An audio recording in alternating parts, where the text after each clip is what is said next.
Hi everyone, it's me, C Lefty Run. Welcome back. I decided I am going to do a vlog for my Berlin training because why not? I've come this far. Why quit now? So my training started on Sunday, May 26th. So I'm doing a Luke Humphrey plan, my tried and true 18-week with 2 SOS workouts within the week. And I'm going to kind of take a more relaxed approach with this cycle because I'm not trying to like qualify for Boston or anything. When it comes to world majors, I just really want to enjoy the day. And what is enjoy the day for me? It's to be able to run it and feel good from start to finish and not to feel so bad like I have to stop and walk. That's a successful day. I guess I would like to run a sub 350 and while enjoying the day. So I am going to follow my Luke Humphrey plan, but I've also, as you know, I've really been enjoying running with my local run club. It's super motivating. And so I'm going to try to like blend the two together. And whatever feels best to me in that day is what I'm going to go with. But I always think the mileage is important. For Boston, I peaked at 60. I'm going to reduce that a bit, maybe around the 50s. I really feel like I overtrained a bit for Boston. If you recall, I got really sick towards the end of my Boston cycle, and my body just felt tired the whole time. I just feel like I overdid it. And it wasn't like I came off of a fall marathon. I purposely didn't run a fall marathon because I didn't want to be too tired going into Boston. And so I felt like I was really mindful of that, but just the 14-week plan, it was an advanced plan, and going to 60 miles and then having that Tuesday, marathon pace effort minus 10 seconds, and then Thursday tempo, and then Saturday long run. And then all the running in between those was a bit much for me. So some things I want to share with you. I wasn't sure if I was going to share this or not, but I am because I'm transparent and that's what I do. So I'm 46 years old, and about a month ago, I started taking Lexapro. By the way, I'm not a doctor. I'm just sharing my personal experience. So, because I was just irritable, and I'm self-aware enough to know that. No one was telling me I was irritable, but I knew it. Like I knew, like, I'm like, why did I just blow up in my mind over that? So being a teacher, like I have to be very aware of that because it's like, you don't want an irritable teacher. Nobody does. So, and then plus I'm a parent too. So I got on Lexapro, and some things I noticed, I'm not on it anymore, but I did take it for 3 weeks. And some things I noticed was it really helped with the irritability. Like I was cool as a cucumber. But along with that, like I wasn't really experiencing any highs. So not only, I didn't have the lows anymore, but I didn't have the highs. And highs are good to have. And I was also noticing that my resting heart rate was a lot higher than usual. And I thought that was weird. I thought, if anything, shouldn't my resting heart rate be lower? But it was higher. And then my HRV was unbalanced after taking it. And so my HRV is normally in the like 50s, and it was down to the low 30s. So I just, being a data person and seeing those changes in my body, and I know it's a watch, and how silly is that? But I've been wearing the watch for years. And so even if it's not accurate, it's accurate for me. And that just kind of made me a bit uncomfortable. So I stopped taking that. And then I started taking an herbal supplement called ashwagandha, and I like it. So, and guess what? I stopped taking Lexapro, my HRV is up. However, it's back to normal. However, I was also battling a gum infection that I had to take an antibiotic for. And so I'm not sure if my HRV dipped because of that or if it dipped because of the Lexapro. But nonetheless, I stopped taking the Lexapro. And then I started taking the antibiotic, and then my HRV went back up. I even asked my husband when I started taking it, I was like, don't you notice how irritable I am? He was like, no, but like, if it's going to make you feel better, then do whatever you need to do. So yeah, I am self-aware. It wasn't like anyone was telling me I was irritable. Anyway, I just wanted to share that. So I've been taking the ashwagandha. If you're on Lexapro and it works for you, lovely. And I know it works well for a lot of people, which is why I took it. And then my doctor was like, if it doesn't work for you, we can try something else, but I feel fine right now. So maybe it's because I'm a teacher on summer break. Maybe that's why I feel fine. So anyway, I just wanted to share that because I'm pretty transparent, but it was interesting for me to see how my data changed on my watch when I started taking it. And I even looked at Reddit because I go down the Reddit rabbit hole sometimes, and like the running threads. I searched Lexapro, and a lot of people said their HRV had changed, but there's not a lot of info on it because I don't think you can post when it comes to like antidepressants and things. There is a thread for it. Anyway, I just wanted to share that. So yes, I'm doing the 18-week plan, and I am going to go over, my plan started on Sunday, May 26th. And it says on Sunday right now, like I can rest or run. So on Sunday, May 26th, I felt like running. I just ran 4 really easy miles. My average pace was a 9-minute and 51-second mile, and my heart rate was 127. So I wanted to keep my heart rate low. That was the goal that day. Mission accomplished. Monday, I ran with my friend Stephanie. It was Memorial Day, and then I added some strides at the end. And I only slept 6 hours and 2 minutes. That's not good. My heart rate was 140. My resting heart rate was 146. My HRV was balanced. And yeah, so that was Monday's run. It was easy, but my heart rate was a little higher than I'd like. My average pace was a 9:13, so it wasn't that easy.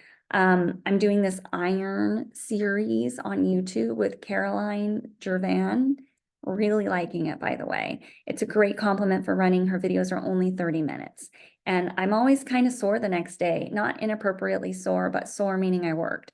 And I like it because she takes the reps really slow, because I hate rushing through the reps because then I feel like the momentum is what's driving.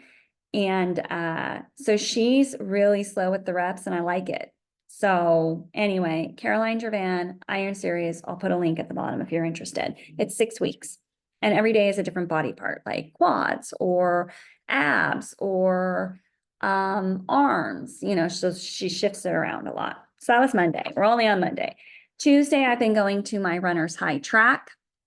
In my plan, it had 6 easy miles, but I deviated from the plan, and I did a 3-mile warm up because I wanted to do the mileage. I will always do the mileage. I did the 3-mile warm up around the neighborhood before the track started.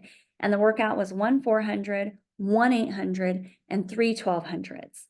And then a walking recovery in between. So my first 400 was a 741. My 800 was a 719. My 1200 was 733, 741, 743. So kind of slow, those reps. It felt hard. I noticed, I said, this felt hard. I just couldn't push anymore. That's what I wrote. My resting heart rate that night was 46. My HRV was 38. Not great, but it was coming back.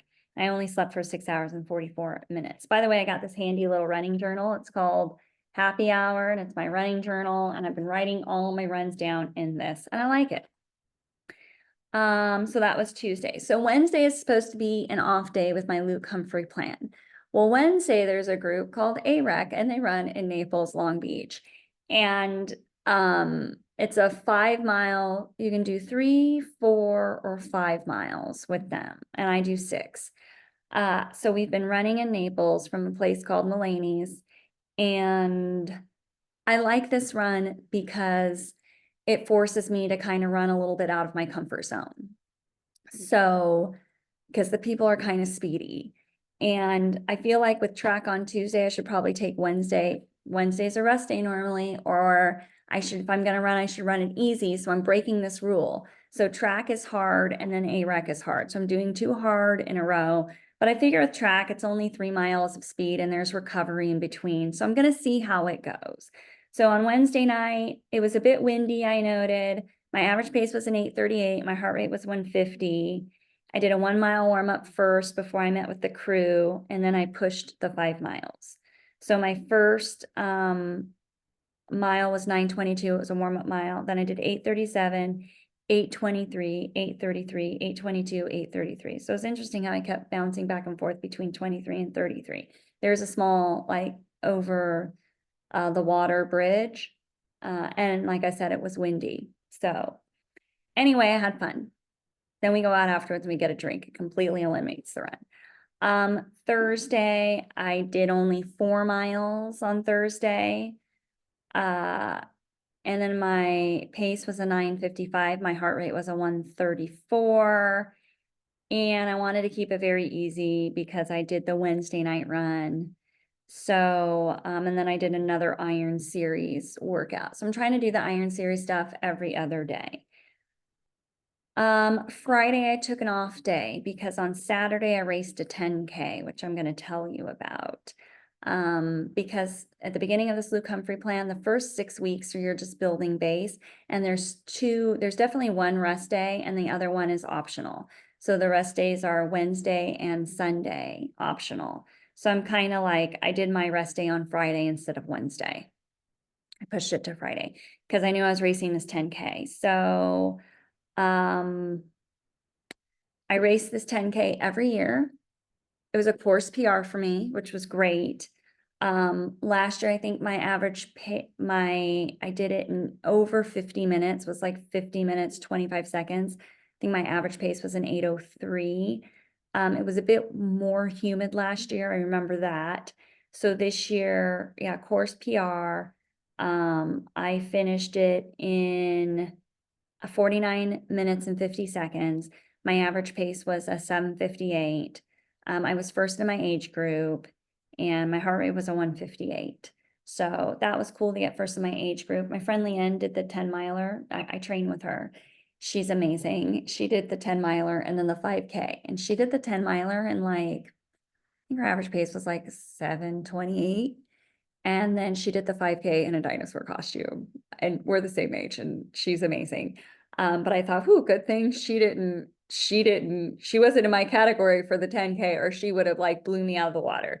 So because she was in the 10 miler, she wasn't in we didn't run the same race. So anyway, but oh, and she was second in her age group with a 7:28 average pace for a 10-mile run. I was like, who the heck was first? I don't know, but I'm going to find out. So that was week 1 of Berlin training for me. So we'll see how the rest of it goes. Like I said, I decided to come back for my Berlin blog because why not? I've come this far. And thank you for listening to me about my Lexapro. I just thought I'd be transparent and I just wanted to share. I've still been rolling out my quads, and my proximal hamstring tendinopathy is feeling a lot better.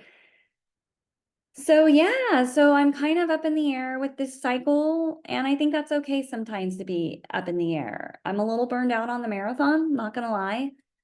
I would like a break from the marathon, but I can't take a break because I got into Berlin, and one of my big life goals is the 6 world majors.